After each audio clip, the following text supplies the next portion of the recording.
इज्जत आजिकाली मनीषर होई न थाए, आवश्यकतार होइथाए। आवश्यकता शेष तो इज्जत भी शेष। जीवन रे कहिबा शिखंतु, नहले जीवन सारा शुणिबाकु पड़िबो। उड़ीबा किछि खराब कथा नुहे, आपण भी उड़ंतु, किंतु सेतिकी उच्चरे उड़ जेउठु माटी सफा देखा जाउथिबो। केवल सेही लोक ही आपणक विषय रे चिंता करिथांती। जेउ लोक आपणकु सेतेबेले भी शुणी पारंती जेतेबेले आपण चुप रहिथांती। जीवन रे चिंता सेतिकी कर जेतिकी रे काम होइजिबो। एते भी नुहे जेमिति एई जीवन बर्बाद होइजिबो। आपण निज शब्द को केते भी बुद्धिमतार सह कुहंतु ना काहींकी, किंतु शुणिबा लोक निजर योग्यता एवं मनर विचार अनुसारे शुणी थाए। विश्वास कर, जे तुमको भूली सारिछि सीए भी मने पकाइब। खाली तार कामर दिन आसीबाकु दियो। जीवनर कहानी यह अटे कि एथिरे आमको मन मुताबक चरित्र मिली न थाए। कौनसी भी व्यक्ति आमर शत्रु किंबा मित्र होई एई संसार को आसी न थाए। आमर व्यवहार एवं शब्द ही लोकंकु शत्रु एवं मित्र बनेई देई थाए। जेउ व्यक्ति सबुबेले दुख को नहीं कांदी थाए, ता द्वार रे छिड़ा होइथिबा सुख भी बाहर ही चली जाई थाए।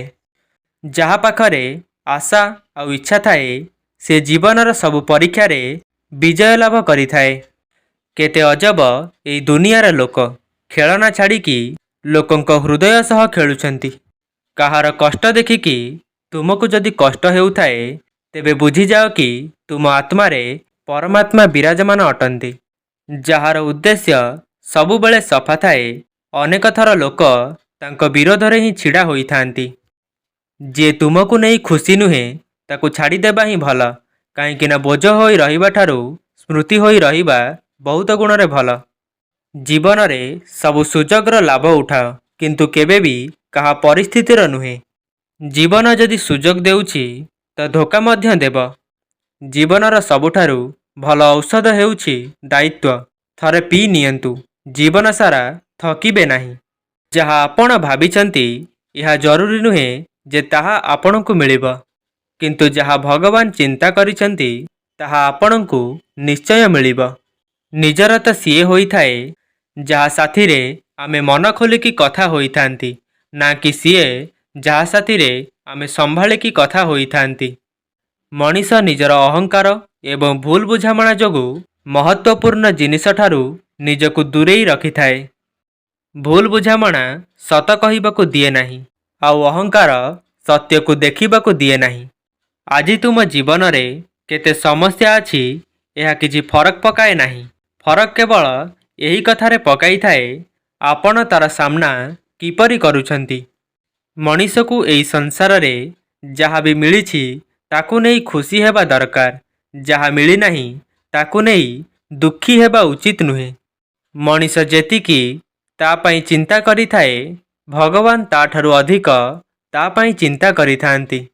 सेथि पई केबे भी कौनसी जिनिस को नहीं बेसी चिंता करिबा उचित नुहे। अन्य उपरे निर्भर करुथिबा लोक केबे भी खुशी रे रही पारंती नाही। सेथि पई निजकु सेतिकी योग्य कर, जेमिति तुमे निज इच्छा को निजे पूरण करि परिबो।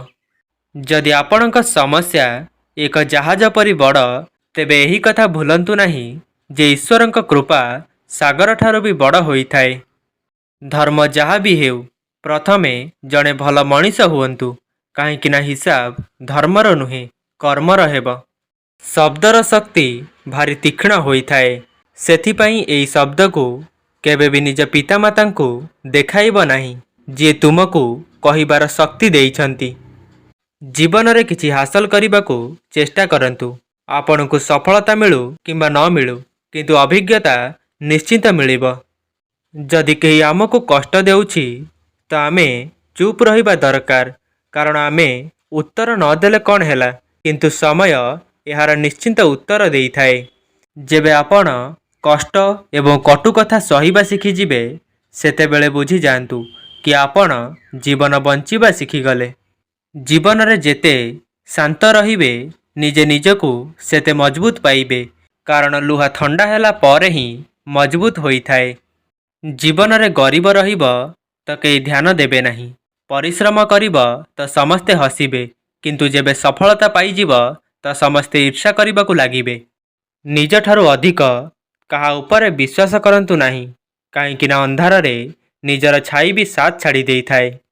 जदि केही तुमको सतरे भल पाउछि तेबे सीए तुमको निश्चय समय देव।